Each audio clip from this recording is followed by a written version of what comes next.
Praise Lord. परमेश्वर को धन्यवाद हो कि एक बार फिर से प्रभु ने आपको और मुझे ये मौका दिया कि हम एक बार फिर से आमने सामने एक दूसरे से मिल सक रहे हैं, और इस अच्छे वक्त के लिए परमेश्वर को धन्यवाद देते हैं। आप सबके उस प्रेम के लिए मैं धन्यवाद देता हूं जो आपने पिछले दिनों में हमारे साथ शेयर किया, यानी कि जो वीडियो मैंने पिछली बार आप लोगों के साथ बांटा था। आपका सबका धन्यवाद, जितने लोगों ने उस वीडियो को देखा, बहुत से जितने लोगों ने उसको लाइक किया और उस पर अच्छे अच्छे कमेंट्स भी दिए हैं, और उन लोगों के लिए भी जिन्होंने आगे उसको शेयर भी किया।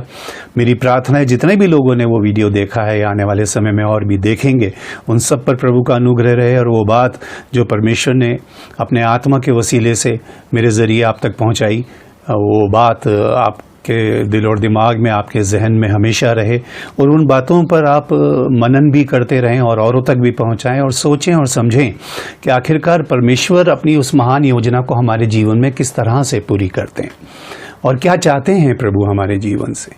तो आज के इस दिन के लिए भी प्रभु को धन्यवाद। आप में से सब उन लोगों के लिए धन्यवाद जो इस समय हमारे साथ जुड़े हैं। मैं आप सबका दिल से स्वागत करता हूं इस मसीह ज़िंदगी पेज के ऊपर भी और अपने इस पर्सनल पेज के ऊपर भी, कि आप सब आए हैं। प्रभु आप सबको आशीष दे, और मेरी दुआ है कि जो भी आज हम मिल करके प्रभु के वचन में सीखेंगे, मैंने पिछली वीडियो में आपसे कहा था कि इस बात को हम 3 हिस्सों में सीखेंगे, तो आज उसके दूसरे हिस्से में हम चल रहे हैं इस बाइबल अध्ययन के। और आप में जितने लोग हमारे साथ जुड़े हैं, आप सब इस बात को ध्यान में रखें कि जो कुछ भी प्रभु आज मेरे ज़रिए आपको बताएंगे, उसमें से हर बात को आप मेहरबानी से ध्यान से सुनिएगा और उसको समझने की कोशिश कीजिएगा। और क्योंकि आप सब बाइबल पढ़ने वाले लोग हैं, कई बार मैं बाइबल के रेफरेंसेस यूँ नहीं देता हूँ, क्योंकि आप सब बाइबल जानते हैं, लेकिन फिर भी अगर आपको किसी भी आयत के बारे में कोई रेफरेंस चाहिए तो आप मुझे लिख सकते हैं और मैं उसको आपको भेज सकता हूँ, अगर कहीं कन्फ्यूजन हो या आपको नहीं पता हो कि ये बात कहाँ लिखी है। तो चलिए हम मिलकर के प्रभु को धन्यवाद देते हैं, और जल्दी से ज़्यादा वक्त न ज़ाया करते हुए हम सीधे वचन के ऊपर आते हैं। तो हम पिछले दिनों में इस बात को ऐसे सीख रहे थे कि प्रभु यीशु मसीह ने जाने से पहले जब अपने चेलों को बोला कि भाई तुम संसार में जाओ और मेरे जीवित होने की गवाही दो, क्योंकि प्रभु को पता था कि, और ये बात अगर प्रभु नहीं भी कहते तो भी गवाही तो उन्होंने देनी थी, क्योंकि उन्होंने प्रभु को जीवित देखा था और उनके मन में एक आग लगी थी कि हम संसार में जाएं और लोगों को बताएं कि किस तरह से प्रभु यीशु मसीह जिंदा हो गया है। लेकिन फिर भी प्रभु ने बोला कि अभी ठहरे रहो, अभी थोड़ा ठहरे रहना, क्योंकि उसके लिए भी तुम्हें एक आत्मिक सामर्थ्य चाहिए, उसके लिए तुम्हें एक अगुवाई चाहिए, उसके लिए तुम्हें एक गाइडेंस चाहिए। प्रभु ने कहा था कि जो पवित्र आत्मा आएगा वो तो सत्य के मार्ग में तुम्हारी अगुवाई करेगा, तो तुम्हें ना सिर्फ एक सहायक चाहिए बल्कि तुम्हें एक अगुवा भी चाहिए जो कदम ब कदम तुम्हें बताए, सिखाए, समझाए कि कहाँ कौन सी बात को किस समय किस तरीके से कहना है। कई बार आप भी बहुत से लोगों को देखते होंगे, वो फ्लो में जब बोलते हैं तो बोलते बोलते वो भी आते भी बोल जाते हैं जो वचन में कहीं नहीं होती, वो लिखी ही नहीं गई वचन में, लेकिन वो बोल जाते हैं। और कई बार हम उन चीज़ों को ढूंढते हैं तो वो मिलती नहीं, वो फ्लो में बोल जाते हैं। तो उसके लिए पवित्र आत्मा की उपस्थिति और उसकी अगुवाई बहुत ज़रूरी है कि हम उससे प्रार्थना करें कि वही हमें बताए, वही हमें सिखाए। प्रभु ने कहा वो मेरी बातों में से लेकर तुम्हें सिखाएगा, तो इसका मतलब ये हो गया कि उससे सीखने की भी हमें आवश्यकता है कि हम उसके चरणों में बैठें, प्रार्थना करें परमेश्वर से कि प्रभु अपने आत्मा को जो आपने मुझे दिया है ये मुझे बताए। पवित्र आत्मा प्रभु आप मुझे बताएं, आप मुझे सिखाएं। मैं एक छोटी सी बात आपको यूँ बताता हूँ कि जब मैं नया नया विश्वास में आया और मैं चाहता था कि वचन को मैं सीखूं, तो मैं यही सोचता था कि मैं कौन से जगह पे जाऊं, कौन मुझे बताएगा, कौन मुझे सिखाएगा। किसी बाइबल कॉलेज में चला जाऊं या किसी और कहीं जा कर के सीखूं। तो मुझे ये लगा कि सब अपने अपने तरीके से बताएंगे और अपनी अपनी कैसेट को कॉपी करके मुझे दे देंगे, क्योंकि जितने भी बैचेस के अंदर लोग तैयार होते हैं वो एक कॉपी पेस्ट ही होता है। हर साल हज़ारों लोग उन कॉलेजेस से निकलते हैं और फिर वो वही बताते हैं जो उनको बताया गया।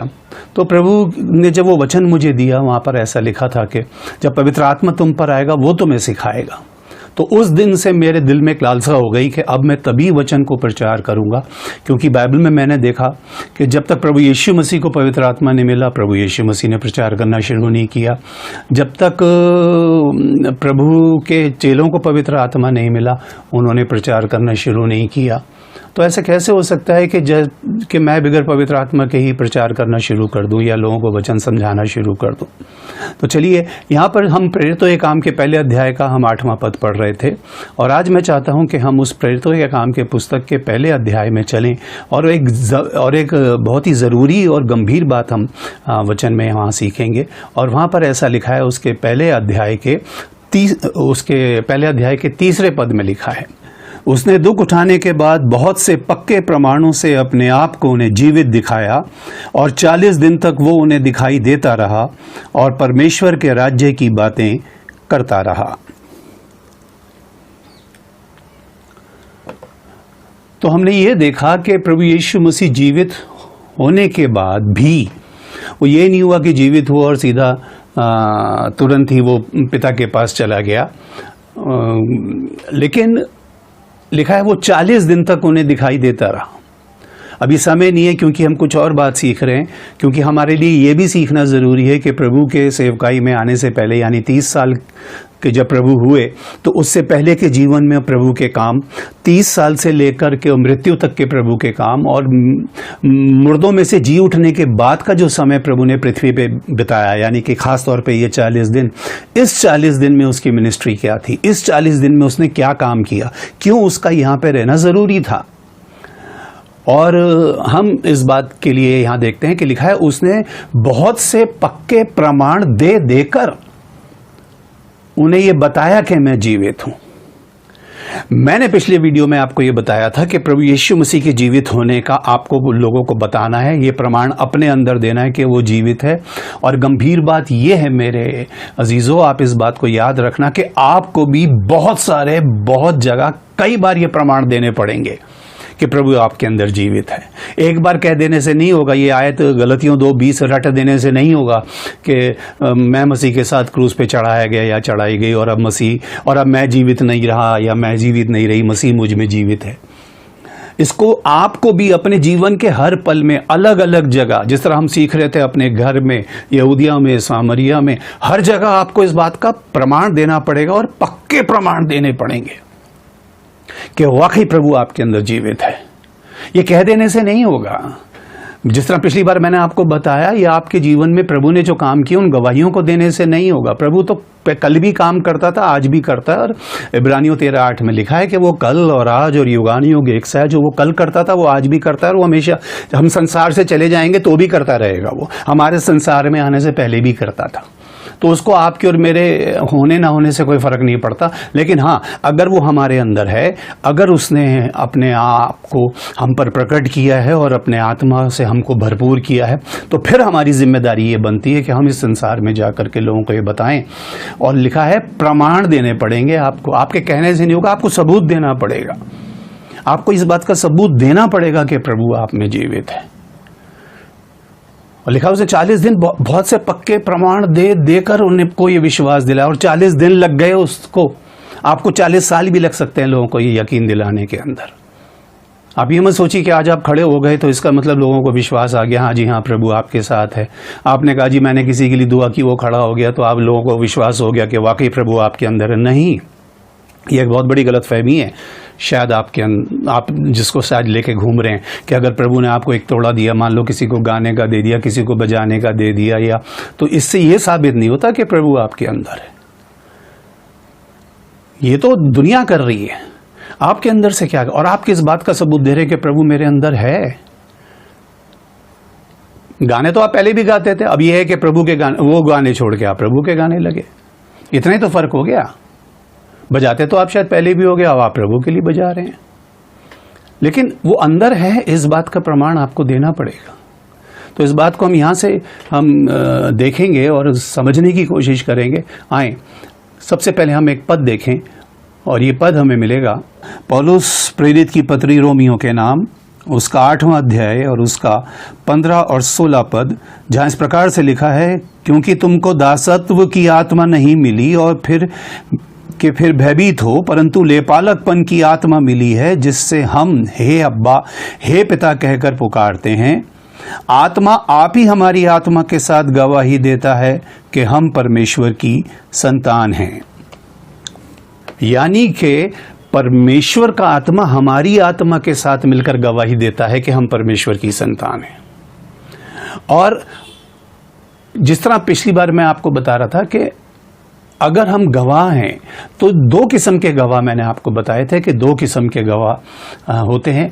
एक सच्चा गवाह होता है और एक झूठा गवाह होता है।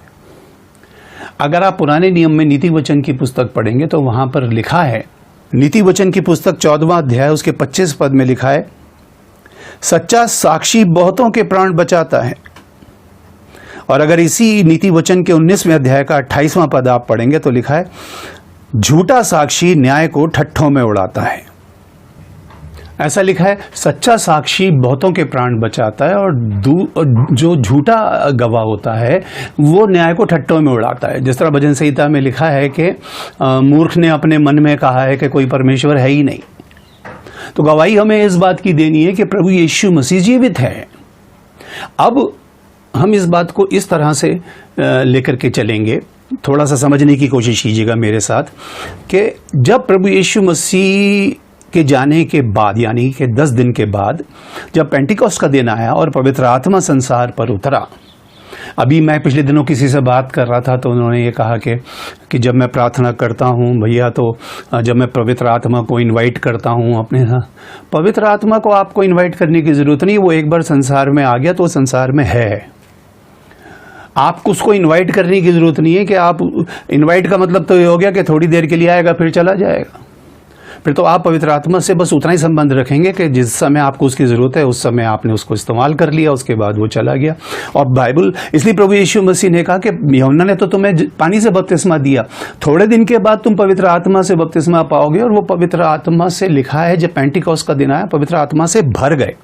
और एक चीज जो भर जाती है, अगर मैं पवित्र आत्मा से भरा हूं तो फिर मुझे उसको इनवाइट करने की क्या जरूरत है? फिर तो मुझे इस बात पर विश्वास करना है कि वो है मुझ में। इसके लिए मैं हमेशा लोगों को ये एक उदाहरण देता हूं। आप में से बहुत से नए लोग जो हैं इस बात को अगर सुन रहे होंगे तो समझिए, कोशिश कीजिएगा। अगर आप किसी खाली बोतल को पानी में फेंक दें तो बोतल और वो बोतल गीली हो जाएगी, वो कहेगी जी मैं पानी में हूं। इस तरह बहुत से लोग कहते हैं मैं पवित्र आत्मा में चल रहा हूँ, पवित्र आत्मा मेरे आसपास है, ये है। लोग प्रचार में भी कहेंगे पवित्र आत्मा यहाँ पर घूम रहा है, ऐसा कर रहा है। लेकिन वो बोतल बाहर से गीली है, अंदर से खाली है। लेकिन अगर आप उसका ढक्कन खोल देते हैं और थोड़ी देर के बाद आप देखेंगे वो सारा का सारा पानी बोतल के अंदर आ गया, तो बोतल अब ये नहीं कहेगी कि मैं पानी में हूँ, वो कहेगी पानी मुझ में है।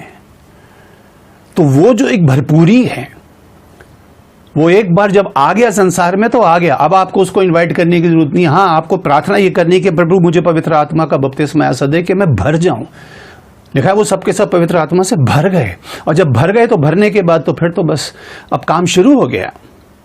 और वहां जब काम शुरू हुआ तो जो मुख्य बात है जो आज हम सीखेंगे वो हमें समझनी है कि जब उस पेंटिकॉस्ट के दिन पतरस ने खड़े होकर एक प्रचार किया और उसने उस प्रचार में ये कहा कि अब इज़राइल का सारा घराना निश्चय जान ले कि परमेश्वर ने उसी यीशु को जिसे तुमने क्रूस, 36 से अगर आप 38 तक पढ़ेंगे तो वहां पतरस प्रचार कर रहा है और वो कह रहा है सो अब इज़राइल का घराना निश्चय जान ले कि अब ध्यान से सुनिएगा मेरी बात को जो मैं आपको बताने की कोशिश कर रहा हूं। बहुत आपको इस बात को अगर आज आप इस बात को समझ गए तो मैं सोचता हूं अपने विश्वासी जीवन में बड़ी लंबी छलांग आप लगाओगे, जो शायद मैंने सालों पहले लगाई थी इस वचन को जानने और समझने के बाद।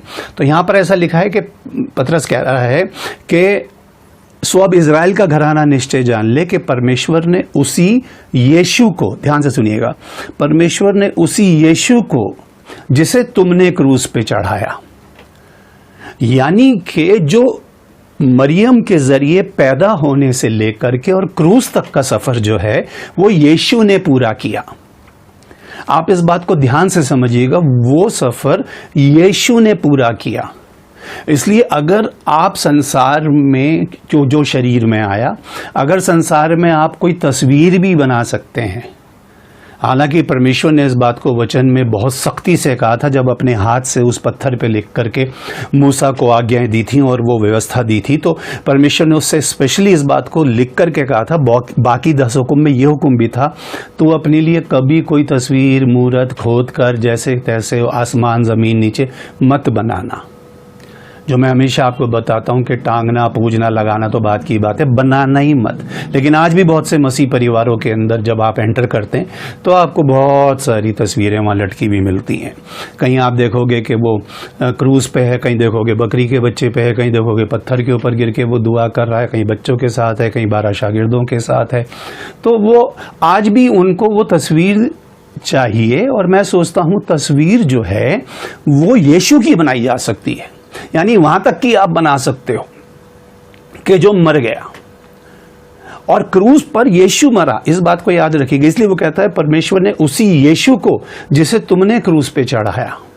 अब आगे मुख्य बात आती है जिसकी गवाही आपको और मुझे, जो ये सेकंड पार्ट मैंने वीडियो का बनाया है, ये आपको और आप सब तक इस बात को पहुंचाने के लिए कि अल्टीमेटली हमें गवाही किस बात की देनी है। और गवाही आपको और मुझे इस बात की देनी है कि परमेश्वर ने उसी यीशु को जिसे तुमने क्रूज पे चढ़ाया, और यहाँ ये नहीं कह रहा वो कि जिसे रोमी सरकार ने क्रूज पे चढ़ाया या जिसे है ना बाकी सिपाहियों ने मार के चढ़ाया, नहीं, तुमने क्रूज पे चढ़ाया। गवाहियां तुमने दी हैं, तुमने चिल्ला चिल्ला के कहा इसको क्रूज दो।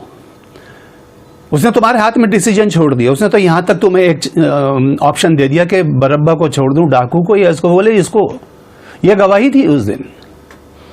इसलिए मैंने आपसे कहा जो आज आपके साथ खड़ा है, प्रभु ने कहा जिसने मेरी थाली में हाथ डाला है उसी ने मेरे विरोध लात उठाई है। तो इन गवाहों से आप इंप्रेस मत होना। और आप सोच रहे हो कि आपकी गवाही से भी कोई इंप्रेस हो जाएगा कि आप बड़ी से बड़ी गवाही दे देना संसार में। मैं आपको बता रहा हूं, आप कह दो कि जी मैं मर गया था और मैं खड़ा हो गया, इससे भी किसी की सेहत पे कोई फर्क नहीं पड़ने वाला। Nobody cares at all. वो ये सोच रहा है ये अपनी गवाही कब बंद करेगा, जब मैं शुरू करूं। क्योंकि वो तो सुन नहीं रहा, वो तो सिर्फ सुनाने के लिए सुन रहा है कि बस कब आप चुप हो जाओ, कब वो सुनाए। और किसी सूरत से उसकी गवाही इतनी इंप्रेसिव हो जाए, या तो लोग रो पड़े, लोग इमोशनल हो जाएं, उसकी फोटो किसी मैगजीन में छप जाए या उसका वीडियो कहीं। आप कभी भी, आप मेरे पूरे चैनल पे किसी पेज पे कभी, मेरे पास हजारों गवाहियां हैं, रिटन में हैं। लोगों ने ऑडियो भेजे हैं मुझे बना बना के, वीडियो भी बनाए, लेकिन मैंने कभी एक भी गवाही अपलोड नहीं करी किसी की।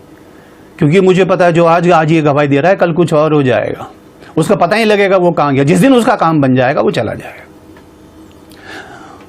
और उसके बाद हो सकता है कि आपसे किसी बात के ऊपर अनबन हो तो वो आपको छोड़ के कहीं और जाए। उसको तो काम बनवाना है बस, उसको तो बस काम बनाना है। और चलिए इसके विषय में फिर हम आगे कभी मिलेंगे तो सीखेंगे। तो यहां पर यह है कि उसने कहा जिसे तुमने क्रूज पे चढ़ाया। अब आगे की बात आती है, उसे परमेश्वर ने प्रभु भी ठहराया और मसीह भी।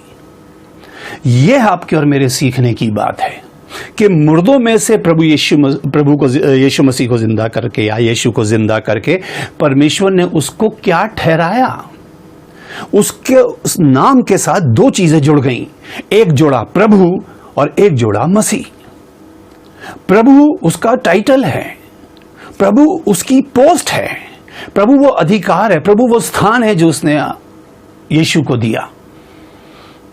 और मसीह तो वो पहले से था। एक बार प्रभु ने कहा कि भाई तुम क्या कहते हो, उसने बोला तू जीते प्रभु का, परमेश्वर का पुत्र मसीह है।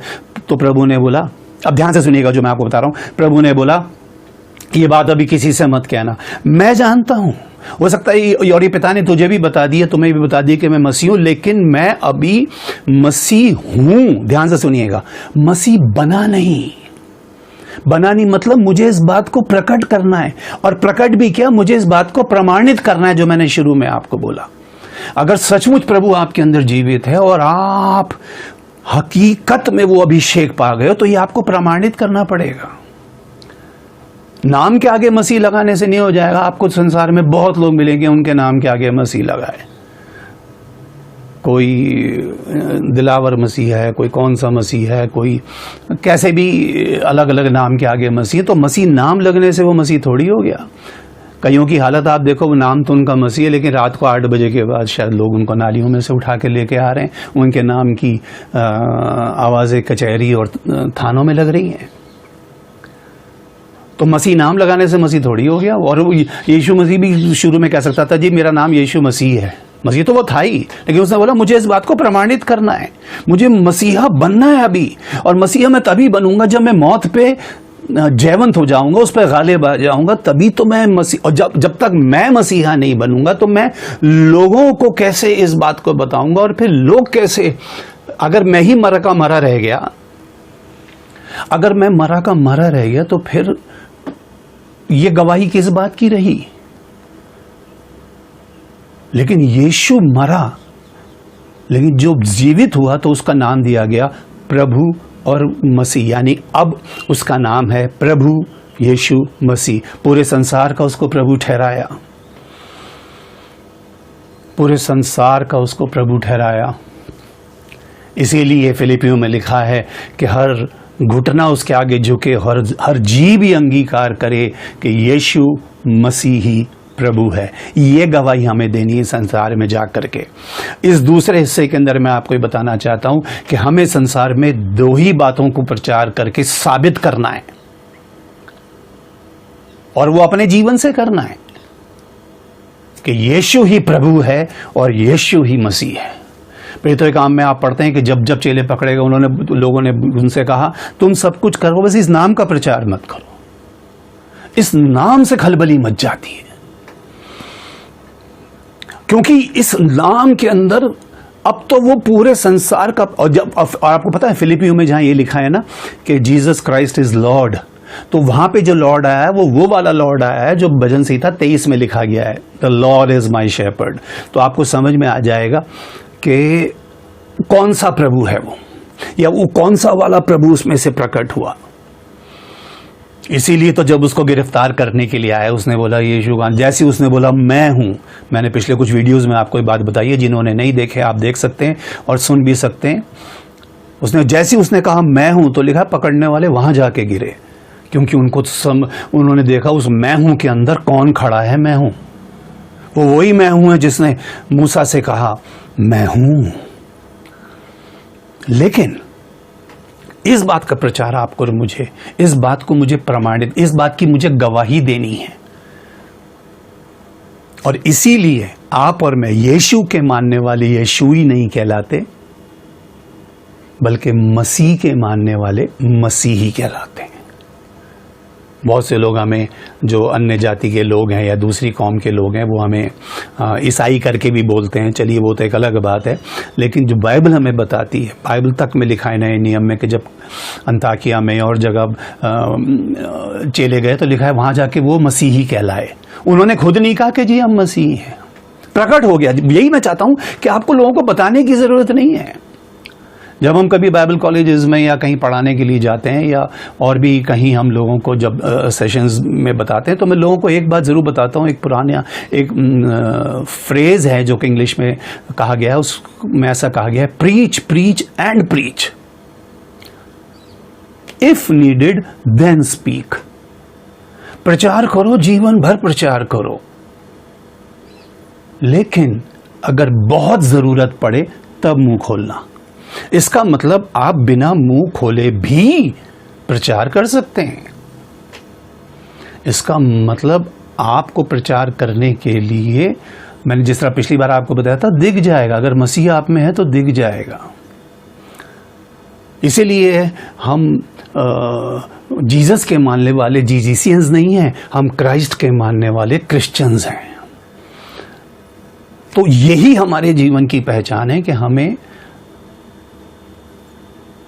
इसी बात को लोगों को संसार में जाके प्रमाणित करना है। अभी तो लोगों ने वचन को तो छोड़ो, आत्मा को तो छोड़ो, मैं देख रहा हूं बस लोग लगे पड़े हैं। एक होलसेल मार्केट खुल गई है अब,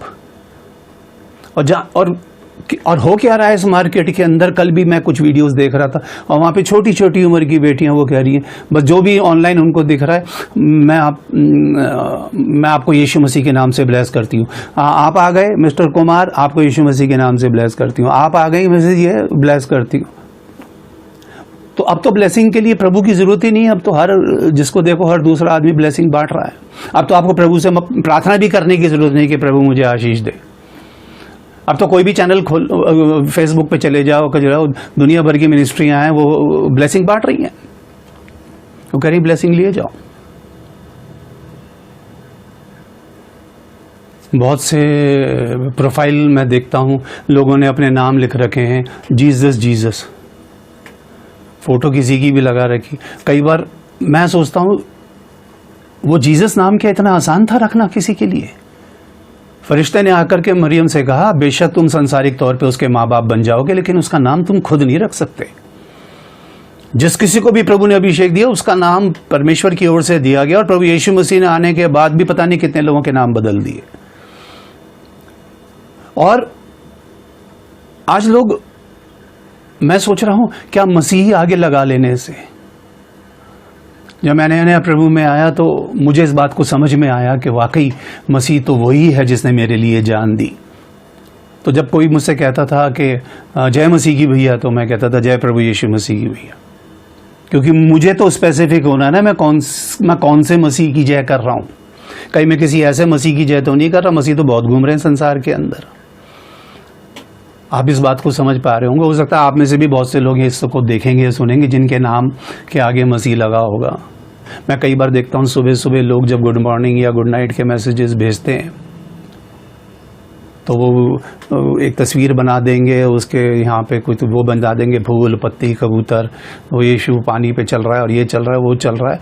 वो तो यीशु था। जिस यीशु से आपकी और मेरी मुलाकात होने वाली है उसका तो रूप, उसका रंग, उसकी पहचान अलग ही लिखी है प्रकाशित वाक्य की पुस्तक के अंदर।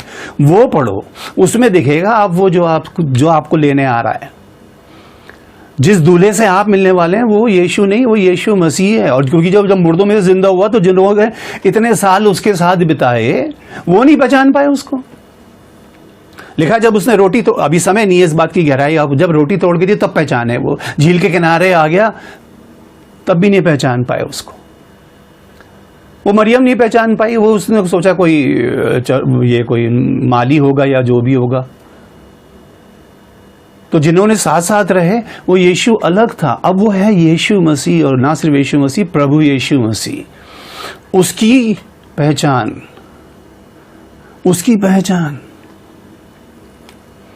और ये पक्की बात है आप तब दे पाओगे जब वो आपके अंदर होगा और आपने उसको जाना होगा और आपको सबूत देना पड़ेगा कि जो आप कह रहे हो।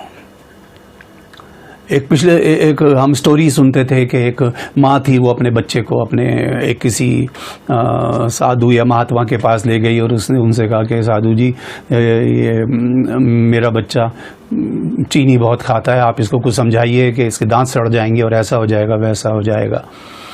तो उन्होंने बोला ठीक है अगले हफ्ते लेकर आना है इसको। तो जब वो अगले हफ्ते उसको लेकर के गई तो उन्होंने बोला हाँ बेटा क्या बात है। बोले जी आपको मैं लेके आई थी, आपने कहा था एक हफ्ते के बाद आना। तो साधु ने उस बच्चे के सर पे हाथ रख के कहा बेटा चीनी मत खाना, चीनी से खाने से नुकसान हो जाता है और ऐसा करके। तो उसकी माँ ने बोला ये बात तो साधु जी आप एक हफ्ते पहले भी कह सकते थे, अब आप कह रहे हो इससे। वो बोले एक हफ्ते पहले मैं इसलिए नहीं कह सकता था इस बात को क्योंकि तब तक मैं भी बहुत चीनी खाता था। तो जब तक जो चीज मैंने नहीं मानी उसको मैं दूसरे को कैसे कह सकता हूं। और समझने की बात ये, और आप में जितने लोग भी, बहुत सौ के कई बार दिल में अच्छा था मैं भी लोगों को बताऊं। और एक ही चीज है सेवा। आजकल लोग सेवा को एक ही चीज से जोड़ते हैं, प्रचार प्रचार प्रचार करो। चलो आप प्रचार ही कर लो, कोई बात नहीं, लेकिन एक प्रभु में उसका एक दास होने के नाते और एक अगवा होने के नाते आपको ये सलाह दे रहा हूं, कभी उस बात का प्रचार मत करना जो आपने खुद ना मानी हो। कभी उस बात को मुंह से मत कहना जो आपके मुंह से खुद ना निकली हो। क्यों? क्योंकि आपको लोगों के अंदर एक ऐसा विश्वास भरना है कि उस पवित्र आत्मा को पाने के बाद आदमी का किसी की भी चीज पे वो डिपेंड ना हो जाए। अगर वो डिपेंड रहे तो पूरा का पूरा पवित्र आत्मा पे ही डिपेंड रहे। डिपेंड का बिल्कुल निश्चिंत हो जाए। निश्चिंत का मतलब लापरवाह नहीं होता, निश्चिंत का मतलब है अब उसको पता है कि ये सहायक है और प्रभु ने बोला मैं तुम्हें सहायक दूंगा जो हमेशा तुम्हारे साथ रहेगा। तो इस बात पे ईमान तो लाओ कि वो हमेशा साथ है। ये थोड़ी कि कभी चला जाएगा कभी आ जाएगा कि आओ बैठे आज पवित्र आत्मा हमारे बीच में हमारे बीच में आ। अरे वो वहीं है बीच में, तुम आए हो उसके पास, वो कहीं नहीं गया, वो तो वहीं है। कई बार लोग चर्च में जाते हैं वहां भी प्रभु कहते हैं प्रभु आप आइए, प्रभु कहते हैं मैं क्या आऊंगा, तुम मेरे घर में आयो, तुम अपने घर से निकल के मेरे घर में आइए, ये मेरा घर है, वहीं बैठ के मुझे, मेरे घर में बैठ के मुझे बुला रहे हो कि प्रभु हमारे बीच में आ, पवित्र आत्मा हमारे बीच में आ। वो आपके बीच का भी अभी मतलब नहीं है, समय नहीं है कि मैं समझाऊं आपको, लेकिन चलिए मकसद ये है कहने का कि आपको इस बात को, और ये विश्वास आपके अंदर है, होना चाहिए, वो पवित्र आत्मा ही भरेगा आपके अंदर, वरना दूसरे के विश्वास के ऊपर चलोगे तो बहुत धोखा खा जाओगे। आज देखिए मैं कई बार अभी देख रहा हूँ, अभी बहुत सारे लोग ऐसे हैं, कुछ पेज ऐसे हैं, कुछ ग्रुप ऐसे हैं, सुबह से शाम तक उस पर लोग प्रचार करते हैं, और मैं देखता हूँ इतना समय तो मेरे पास तो है नहीं, हो सकता किसी और के पास हो कि जो एक ही पेज पे बैठ के अभी 1 घंटा उसने एक प्रचारक को सुना, फिर दूसरा घंटा, फिर तीसरा घंटा। ऐसा कौन होगा जो सुबह से लेकर शाम तक, और हज़ारों पेज हैं और लाखों हज़ारों प्रचारक हैं उस पर, कि वो सुबह से शाम तक बस सुनने में लगा हुआ है। शायद ही कोई ऐसा होगा जो कहे जी आज तो मेरा तो टाइम हो गया, सुबह 8 बजे से रात को 8 बजे तक मुझे तो बस प्रचार ही प्रचार सुनने हैं। और वहाँ लोग आपको बताएंगे तुम विश्वास करो, तुम ये करो, तुम वो करो, और आपको लगेगा कितना बड़ा विश्वासी भाई, इसने तो विश्वास से कितने काम कर दिए और एक बात ध्यान रखना, किसी दूसरे के विश्वास के भरोसे चलने की कोशिश मत करना, आपका ही विश्वास। इसलिए प्रभु ने कई जगह तेरे विश्वास ने तुझे चंगा कर दिया, जा तेरा विश्वास बढ़ा है। एक स्टोरी हम बचपन में सुनते थे, आपने भी सुनी होगी, कि एक आदमी ने एक बकरी खरीदी और वो बकरी लेके चल रहा है, तो 4 चोर थे और उन्होंने ये सोचा कि किसी सूरत से आज इसकी ये बकरी हथियानी है। तो जब वो जंगल के रास्ते से, ऐसे सुनसान रास्ते से जा रहा था, तो एक चोर उसके पास आया और उसने बोला, और भैया ये कुत्ता कितने का लिया? उसने बोला कुत्ता? ने बोला भाई ये बकरी है। कह रहा कहाँ से बकरी दिख रही है? तो कुत्ता, और इसे रस्सी बांध के कहाँ ले जा रहे हो? बोला जा भाई जा, क्यों अपना दिमाग खराब कर रहा है मेरा, भी ये बकरी है, अभी इतने 1000 रुपये की लेके आया हूँ मैं। तो वो चला गया, थोड़ी देर आगे गया तो दूसरा चोर आ गया, उसने कहा और भैया ये इतनी छोटे साइज की बछिया कहाँ से मिल गई तुम्हें? बोला बछिया? बोला भाई क्या हो गया, ये बकरी है। बोला कौन से बकरी दिख रही है तुम्हें? ये देखो ये तो बछिया है। खैर उसने जैसे कैसे कह के उसको भी भगाया, फिर तीसरा आया, तीसरा कह रहा और भैया इस छोटे से गधे को कहाँ ले जा रहे हो? वो कह रहा भाई ये गधा कहाँ से दिख रहा है तुम्हें? तो बकरी में लेकर के आया। बोलो लो ये गधे को आप बकरी बता रहे हो। आखिर में और आगे गया तो एक चौथा आ गया, उसने बोला भैया ये बंदर को बांध के कहाँ ले जा रहे हो? बोला बंदर? ये बकरी है। बोले कहाँ से बकरी दिख रही है? तो इतना बड़ा बंदर है, और इसे रस्सी से क्यों बांध रखा है? तो वो थोड़े आगे जाने के बाद सोच में बैठ गया कि यार बाकी जो मैंने खरीदी थी वो बकरी, और ये बकरी है दिख रही है उसको सामने, लेकिन वो उसको बाकियों ने उसका विश्वास को कहाँ डगमगा दिया। और आपने भी सुनी होगी ये स्टोरी, फिर वो बकरी को वहां से छोड़ के भाग जाता है और चारों चोर मिलकर के उस दिन पार्टी करते हैं। क्यों? क्योंकि वो अपने विश्वास को कायम नहीं रख पाया। दुनिया के विश्वास को मत ढूंढो, ये सारे के सारे आसपास के जितने भी लोग हैं ये तुम्हें ये बताएंगे तुम ये करो, ये करो, ये करो, ये करो, ये करो। आप हो और प्रभु है, उसके अलावा किसी तीसरे की जरूरत आपको नहीं है। आपके पास उसका जीवित वचन है, वो पहला आपका सबसे बड़ा मददगार है, आपके पाँव के लिए दीपक और मार्ग के लिए उजियाला। और दूसरे के लिए उसने कहा मैं तुम्हें एक ऐसा सहायक दूंगा जो हमेशा तुम्हारे साथ रहेगा, और जब वो आ जाएगा तो तुम ताकत पाओगे, और ताकत पा करके सारे संसार पे इस बात को प्रमाणित कर देना। प्रचार निकले मुंह से तो सिर्फ यही निकले, चंगाइयों का प्रचार मत करना। लूका के 9वें अध्याय में लिखा है उसने 12 को बुलाकर उनको बोला कि तुम बीमारों को चंगा करो, ये करो, और क्या कहते हैं स्वर्ग के राज्य का प्रचार। यानी प्रचार जब तुम्हारे मुंह से निकले तो लोगों की आंखें जमीन से हट करके आसमान की तरफ लगनी चाहिए। जिस तरह वो लगाता था, वो जब भी प्रचार करता था कहता था स्वर्ग का राज्य ऐसा है, स्वर्ग का राज्य वैसा है, वो ऐसा है, वो वैसा है, वो ऐसा, उन सबका ध्यान उधर ही लगाना था। तो कहीं ऐसा तो नहीं क्या लोगों के प्रचार से लोगों का ध्यान कहीं यही लग रहा है, यहीं जमा कर लो, यहीं बटोर लो, यहीं इकट्ठा कर लो, प्रभु की बरकतें, प्रभु की आशीषें, प्रभु की बरकतें, प्रभु की आशीषें। वो ये नहीं पूछ रहे, वो दुआ कर रहे हैं, वो कह रहे हैं अब मैं तुम्हें यीशु मसीह नाम से, कौन कैसी हालत में आ रहा है ये नहीं पूछ रहा। कोई बीमार है तो उससे ये नहीं पूछे तुझे बीमारी हुई कैसे, उसकी जड़ में जाने की कोशिश नहीं कर रहे। आज कोई कैंसर है, प्रभु तेरा कैंसर दूर कर। अरे वो कैंसर हुआ क्यों उसको? उसने ऐसा क्या गंध था जो अपने शरीर के अंदर भर लिया? उसको तो जानने की कोशिश आपने की ही नहीं। जैसे हो चले आओ, बस प्रभु वैसे कर देगा, ऐसा नहीं करेगा वो। और आप तो इस बात के बीच में कभी भी ऐसे बिचोई बनने की कोशिश करना भी मत। इसलिए मैंने पिछली बार आपको बताया कि अपने आप को जांचो और अपने आप को परखो, अपने आप को जांचो। और सबसे बड़ी बात है जब वो आ जाएगा अंदर तो तुम्हें बनाएगा अपना गवाह। गवाही किस बात की देनी है? बस मुंह से ही की बात निकले, यीशु ही प्रभु है और यीशु ही मसीह है। तभी फिलिपियों की आयत पूरी होगी कि हर घुटना उसके आगे झुकेगा और परमेश्वर पिता की महिमा के लिए हर जीव ये अंगीकार करेगी। अंगीकार कब करेगी? जब अंगीकार आप करवाओगे।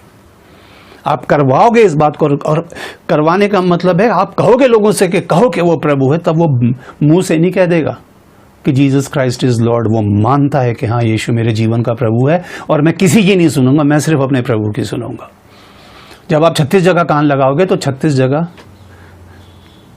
देखा, विश्वास सुनने से, और सुन तो सभी रहे हैं, 50 चैनल खोल लो और सब कुछ ना कुछ बोल ही रहे हैं मसीह के वचन से, और वो मसीह का वचन मसीह ही देगा। प्रभु ने दुष्ट से कहा कि मनुष्य केवल रोटी से नहीं परंतु हर उस वचन से जो परमेश्वर के मुख से निकलता है उसको सुनना, आपको सुनना है।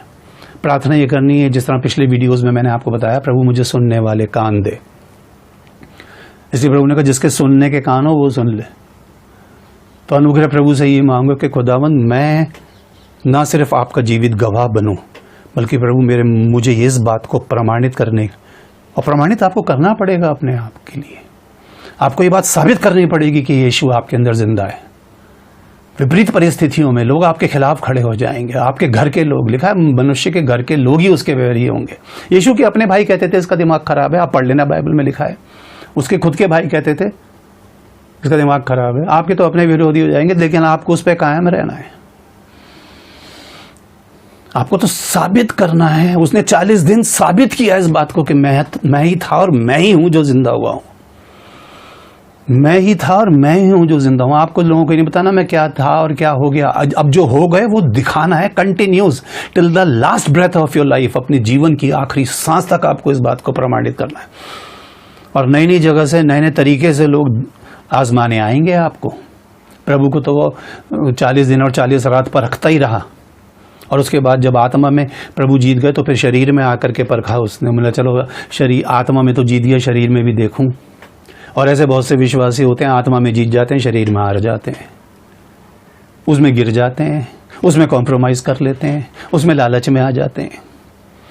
कहता देखो, ऊपर बैठ करके प्रभु से यही कहता, प्रभु कहते हैं मेरा बच्चा है। बोले कहाँ बच्चा आपका? अभी देखो, अभी गिरेगा ये, अभी पैर फिसलेगा इसका, देखो। क्योंकि ये मुंह से तो बोल रहा है, अंदर नहीं है कुछ भी। ठनठनाता पीतल और झंझनाती झांझ, अंदर आपका कोई सामर्थ्य इसमें से बहता ही नहीं है। प्रभु ने कहा मेरे पास आए और मुझ में से पिए, उसके अंदर से जीवन के जल की नदियां बहेंगी। बह रही हैं जीवन के जल की नदियां।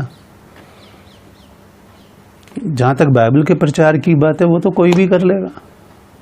किसी को भी खड़ा कर दो, 2-4 आयतें तो कोई भी बता देगा। अंदर से कुछ बदलाव आया। जिस तरह पिछले वीडियो में मैंने आपसे कहा, जब लोग आपको देखते हैं, आपके रूप रंग में, आपके पहरावे में, आपकी डेकोरेशन में, आपके मेकअप में, आपके लाइफस्टाइल में बाकी लोगों से कुछ अलग दिखता है, या जैसी दुनिया वैसी आप हैं? ऐसा कैसा आत्मा आपने पाया जो आपको प्रभु जैसा नहीं बना सका? ऐसा कौन सा आत्मा आपने पा लिया जो कि आपको प्रभु जैसा नहीं बना सका? आप कह रहे हो आत्मा तो प्रभु का है, तो तुम तो संसार के हिसाब से चल रहे हैं। तो इस बात को समझने की कोशिश कीजिए कि आपको संसार को क्या बताना है। पहले प्रचार में खड़े होते ही उसने बोला वो ही प्रभु है और वही मसीह है। परमेश्वर ने उसको प्रभु भी ठहराया और मसीह भी। आज है वो प्रभु यीशु मसीह, जिसके विश्वासी हम हैं, जिसके नाम में प्रार्थना करके हमने जीवन पाया, जिसके नाम में प्रार्थना करके हमने वचन का प्रकाशन पाया, जिसके नाम में प्रार्थना करके और अनुग्रह के साथ हमने उसका आत्मा पाया, और अब मसीह मुझ में जीवित है। तब आपकी एक एक बात जो आपके मुंह से निकलेगी वो होगी जो प्रभु कहलवाएगा। और ये कोई ज़रूरी नहीं कि आपकी बात सुन करके लोग खुश हो जाएंगे। पौलुस कहता है अगर मैं मनुष्यों को पसंद करने वाला होता तो परमेश्वर का दास नहीं होता। आज तो लोग भीड़ इकट्ठी करने के लिए पता नहीं क्या क्या, लल्लो पत्तो चाप लूसी, कितना कुछ। आ जाओ बरकतें ले जाओ, आ जाओ आशीषें ले जाओ, चंगाइयाँ ले जाओ, प्रभु आपको आशीष देगा। वो जैसा तैसा वैसी दे देगा उसको। प्रभु उससे पूछेगा नहीं। आपने पूछने की कोशिश की, आपने जानने की कोशिश की। आप तो कहते हो जितने देख रहे हैं मेरे वीडियो को, जितने ये देख रहे हैं, सबको प्रभु आशीष दे रहा है, प्रभु आप सबसे प्यार करता है। सोच के समझ के मुंह खोलो। उसने अपने चेलों को प्रमाण दिया, जिनके साथ इतने साल बिताए उनको भी प्रमाण देने की ज़रूरत पड़ गई। और आज अगर प्रभु ने आपके जीवन को बदल दिया है, दोबारा से और अंत में यही बात कह रहा हूँ, यही प्रमाण आपको यरूशलेम में भी देना पड़ेगा, यहूदिया में भी देना पड़ेगा, सामरिया में भी देना पड़ेगा, और फिर पृथ्वी की छोर तक देने पड़ेगा। ये प्रमाण आपको प्रतिदिन प्रतिपल कब आपको सबूत देना पड़ जाए। आज सरकार सबूत मांग रही है लोगों से कि तुम हिंदुस्तान के रहने वाले हो, लोग जेब में रख के चल रहे हैं, कोई आधार कार्ड, कोई ये कार्ड, बोले पता नहीं भैया कहाँ चेकिंग हो जाए। गाड़ी भी चला रहे हैं तो उसके कागज़ भी रख रहे हैं, पता नहीं कहाँ कोई पूछ ले कि आप ही की, कहीं चोरी की तो नहीं है। बोले कितनी बार प्रमाण देंगे भैया इस बात का, दो। वहाँ बताओ प्रमाण पत्र हम देखते हैं ना, ये प्रमाण पत्र, मृत्यु प्रमाण पत्र, जन्म प्रमाण पत्र, जाति प्रमाण पत्र, तो प्रमाण समझिए, वो प्रमाण आपको देना है संसार में। सोचने की कोशिश कीजिएगा और समझने की भी। प्रभु करे इससे आगे की बात हम तीसरे वीडियो में सीखेंगे। आप सब ने इतना समय दिया, इस बात के लिए प्रभु आप सबको आशीष दे, उसका अनुग्रह, उसकी दया और उसकी करुणा आप पर हो, और आप प्रभु में सुरक्षित रहें, आनंदित रहें, आपके परिवार पर उसका अनुग्रह अभिषेक उसकी आमद तक रहे, यही मेरी प्रार्थना है। Thank you so much. प्रभु में जीवन है और प्रभु की योजना में है, तो फिर मिलेंगे और अगले वीडियो में इस बात को इससे आगे हम सीखेंगे। थैंक यू सो मच, धन्यवाद।